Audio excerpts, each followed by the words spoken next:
శబరిమల అయ్యప్ప నామస్మరణతో మారుమోగుతోంది. ప్రస్తుతం అక్కడ పరిస్థితిని మా కరెస్పాండెంట్ అనిల్ అందిస్తారు.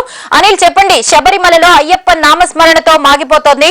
శబరిమలలో భక్తుల తాకిడి ఎలా ఉంది? శబరిమల క్షేత్రానికి భక్తులు తండోపతండాలుగా వస్తున్నారు. దేశవ్యాప్తంగా వివిధ రాష్ట్రాల నుంచి లక్షలాదిగా భక్తులు వస్తున్నారు. గతంలో అంటే 10-20 సంవత్సరాల క్రితం పదుల సంఖ్యలో, తర్వాత 10 సంవత్సరాల క్రితం వరకు వందల సంఖ్యలో వచ్చినటువంటి భక్తులు గత 2-3 సంవత్సరాల కింద వేల సంఖ్యలో వచ్చారు. ప్రస్తుతం చూస్తుంటే ఏ రోజుకి ఆ రోజు భక్తుల సంఖ్య పెరిగిపోతుంది. శబరిమల క్షేత్రానికి భక్తుల తాకిడి పెరుగుతోంది. అయితే దీంతో ఇక్కడ ప్రభుత్వానికి కూడా అంటే ఇంత పెద్ద ఎత్తున భక్తులు వస్తున్నారు, ఏం చేయాలో పాల్పోలేని పరిస్థితి ప్రస్తుతం మనం చూస్తున్నాము. పంబా దగ్గర ఉన్నటువంటి పరిస్థితి, ఈ మెట్ల దగ్గర అంటే ఇక్కడ ఏదైతే పంబా నది ఉందో ఈ పంబా నదిలో స్నానం చేసిన తర్వాత ఈ మెట్లెక్కి అక్కడే వినాయక టెంపుల్ ఉంటుంది. ఆ వినాయక టెంపుల్ మొట్టమొదటగా కొబ్బరికాయ కొడతారు. కొట్టిన తర్వాత వాళ్ళందరూ అక్కడి నుంచి శబరి క్షేత్రానికి పాదయాత్రగా వెళ్తారు. అయితే ఇక్కడ మాత్రం పెద్ద ఎత్తున భక్తులు వస్తున్నారు. ఏ రోజుకి ఆ రోజు భక్తుల అలజడి పెరుగుతోంది, తాకిడి పెరుగుతూ వస్తుంది. అయితే వాళ్ళ 41 రోజుల మండల దీక్ష ఆచరించిన అనంతరము అంటే నియమ నిష్టలతో మండల దీక్ష ఆచరిస్తున్నారు. అదేవిధంగా వాళ్ళ ఇండ్లలో నుంచి వెళ్ళేటప్పుడు ప్రస్తుతం మనం ఇక్కడ స్వామి నెత్తిల పైన చూడొచ్చు, ఇరుముడి తీసుకొని వస్తున్నారు. ఇరుముడిలో టెంకాయలో నెయ్యితో వస్తున్నారు.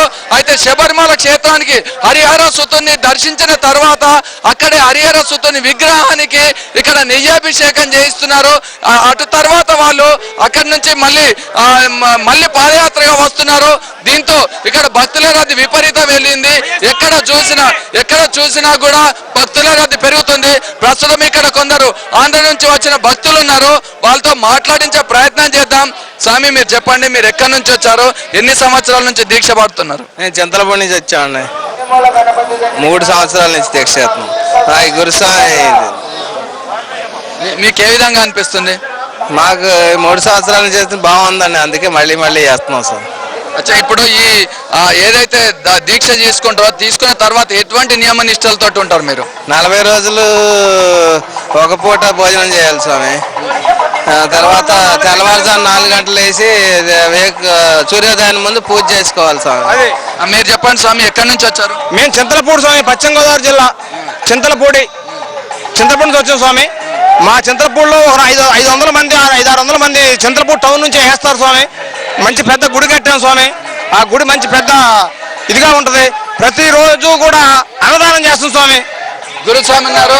గురుస్వామి, మీరు చెప్పండి, మీరు ఎందరు శిష్యుల్ని తీసుకొని వస్తారు, ఎన్ని సంవత్సరాల నుంచి మీరు వాడుతున్నారు? మేము ప్రతి 12 సంవత్సరాల నుంచి వస్తున్నాం స్వామి. 12 సంవత్సరాల నుంచి కనీసం 40-50 మంది స్వాములతోటి మేము ప్రయాణం చేస్తూ వస్తున్నాం స్వామి.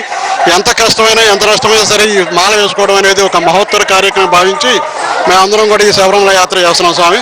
ఈ యాత్ర చేసినప్పుడు కూడా మాకు చాలా సంతోషకరంగా, చాలా సౌభాగ్యంగా ఉంటుంది స్వామి. కల్పన, ఇక్కడ ఒక్కటే చూడొచ్చు, 41 రోజుల మండల దీక్ష చేస్తున్నారు.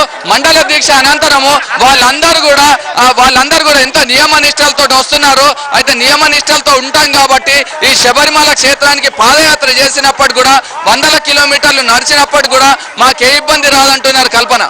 Right, thank you very much Anil.